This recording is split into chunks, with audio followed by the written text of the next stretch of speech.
This is something we really need to know. That is how to cultivate emotional stability. And if I may ask all of you, how many of you wake up this morning and immediately checked your phone and only to find an email that instantly changed your mood, or a WhatsApp message? Or perhaps your teenager left their dishes in the sink again, and suddenly your peaceful morning crumbled into frustration. Now, that's the thing about emotions. They are like weather patterns, constantly shifting, sometimes even without warning. One minute, we are basking in the sunshine of joy, and the next, we are drenched in a downpour of anxiety or frustration.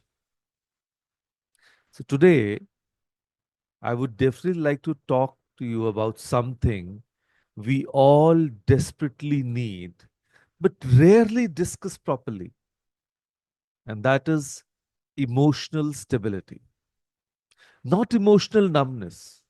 That's a common misconception, but the ability to remain grounded even when life tries its best to knock us off balance. So, these emotions are like messengers. They're not good or bad, they're just informative.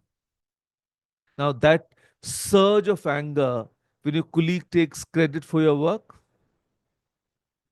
or when your spouse doesn't listen to you, it's telling you about your values. Recognition and fairness matter to you. But that heaviness in your chest when your child leaves for college, or maybe for the first time all alone, it's highlighting how deeply you love and how meaningful that relationship is.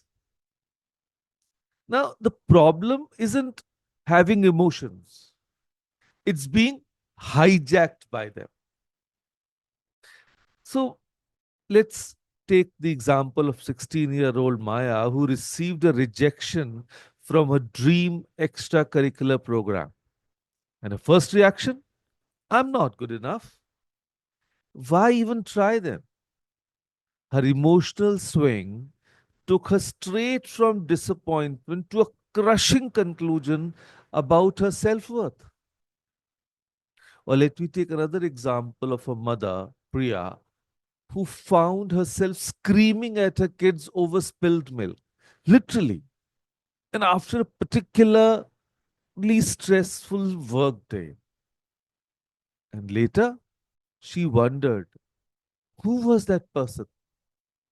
That's not who I want to be as a mother. So we've all been there, haven't we? When our emotions drive the car, rarely do they take us where we actually want to go. So here's where many of us get it wrong. See, society often teaches us that emotional control means suppression. Don't cry, man up, just get over it. But stuffing emotions into a mental closet is like trying to hold a beach ball underwater. Eventually, your arms get tired and the ball rockets to the surface with even more force. So, emotional regulation isn't about pretending you're not feeling what you are feeling. It's about creating a healthy relationship with your emotions. So, think of it this way. Imagine your emotions are like a wild horse. So, suppression is trying to lock that horse in a stable and ignore its kicking and winning. Regulation is learning to ride the horse, acknowledging its power, respecting its presence, but ultimately guiding where it goes. Let me give you an example that might hit home. The 38-year-old father used to hide in his car for 5 minutes after work to decompress before facing his family. He thought he was handling stress well. Then one day, what happened? His son saw him and asked, Dad, why are you always angry when you come home? Now, the father wasn't suppressing his emotions successfully. They were leaking out in his tone, his impatience, his disconnection. And when he learned to actually acknowledge his work frustrations, to name them, understand them, and consciously decide how to respond to them, his evenings transformed. And now he uses his car time to mentally transition and not to bottle things up. So the question is, how do we become emotional riders instead of emotional hostages? So I would definitely want to share three practical tools that have transformed my life and the lives of course, countless others. One, the easiest, most common we have been discussing in our sessions, the breath work, because that is actually your emergency brake. Your breath is the only bodily function that's both automatic and under your conscious control. It's also directly connected to your nervous system. So, when a teenager was struggling with gaming induced rage, or we can say even a traffic induced rage, his counselor taught him the 478 technique. Which one? 478. So that is inhale for 4 seconds, hold for 7, and exhale for 8 seconds. I'm sure each one of you can do it. Inhale for 4, hold for 7, and exhale for 8 seconds. So the first time when he tried it during an argument with his parents, they literally watched the redness fade from his face. His mother told me it was like seeing someone turn down the volume on their emotions, not off, but just to a manageable level. So that's the power of the breath work. The number two, gratitude. Our brains have a negativity bias. They're like Velcro for negative experiences and Teflon for positive ones. The gratitude practice, it helps us correct this imbalance. Let me tell you about a working mother who felt constantly overwhelmed until she started a simple practice. Every night she writes down three specific moments from the day that went well. That's like positive thinking and acknowledging the positiveness in our life on a day to day basis. So, not grand achievements, just small moments of connection, accomplishment, or beauty. So, uh, so G, okay. So, this is, and yesterday only, she told me I wrote about the perfect temperature of my morning coffee, the genuine thank you from a colleague, and watching my daughter concentrate while driving. Over time, she noticed she began catching these positive moments in real time throughout her day. And this isn't toxic positivity, it's training your brain to have a more balanced perspective. And balanced perspective leads to emotional stability. So, see how a simple exercise of writing three positive things of the day changes the person's life. And number three, expressive journaling, creating space between feeling and reacting. So when emotions are intense, creating even a small space between feeling and reacting can make all the difference. I think the problem is Sujit ji. Let me. He's. I'm sorry to for this interruption. Yeah. So now I was talking about expressive journaling. So when emotions are intense, creating even a small space between feeling and reacting can make all the difference. Now, there's a guy who struggled with emotional outbursts that were damaging his marriage. His therapist recommended a simple journaling exercise. He, when upset, write continuously for 6 minutes without stopping, censoring, or editing. And he said that the first time when he tried it, he filled 3 pages with angry scribbles. But by the end, he realized he wasn't actually mad at his wife for not doing the laundry.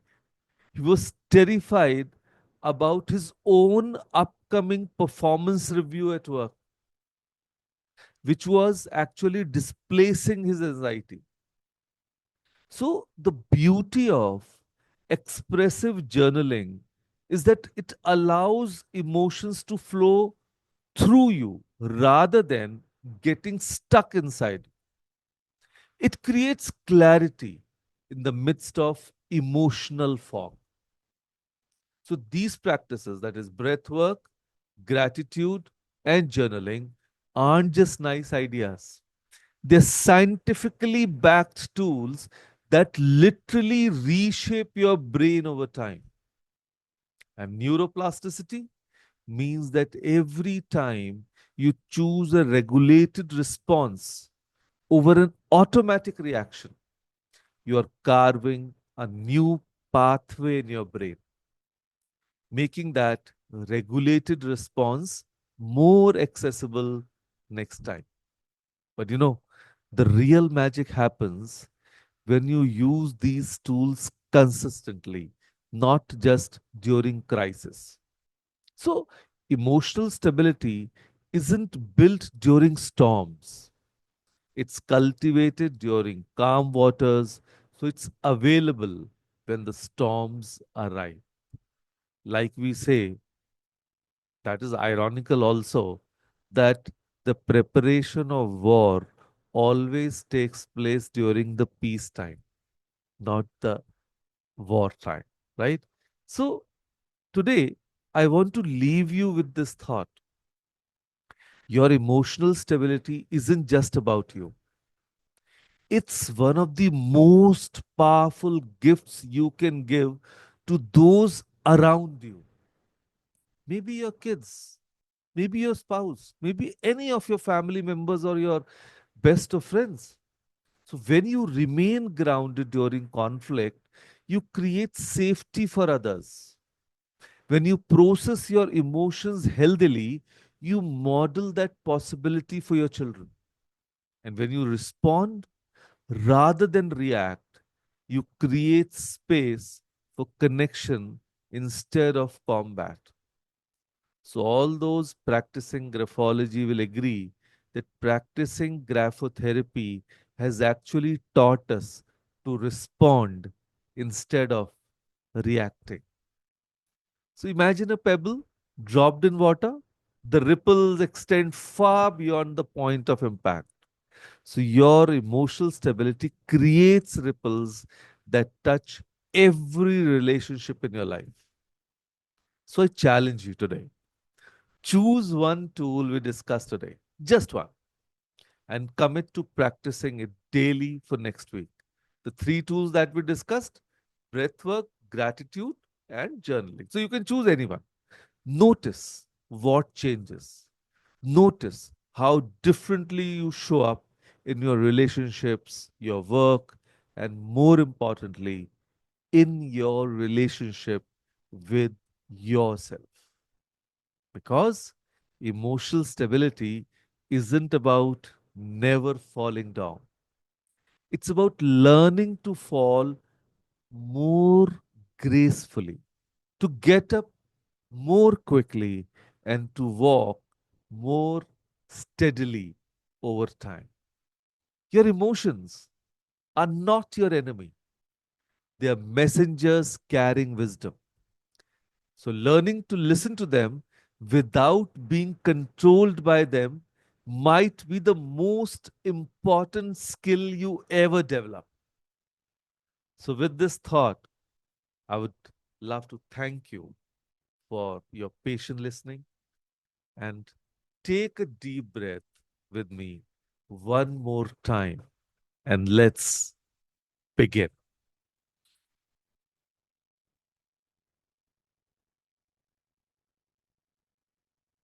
Thank you, everyone. Thank you, everyone, for listening. So much. Thank you Thank so you, much. Kapeel ji. Thank you, everyone. Thank you. Okay.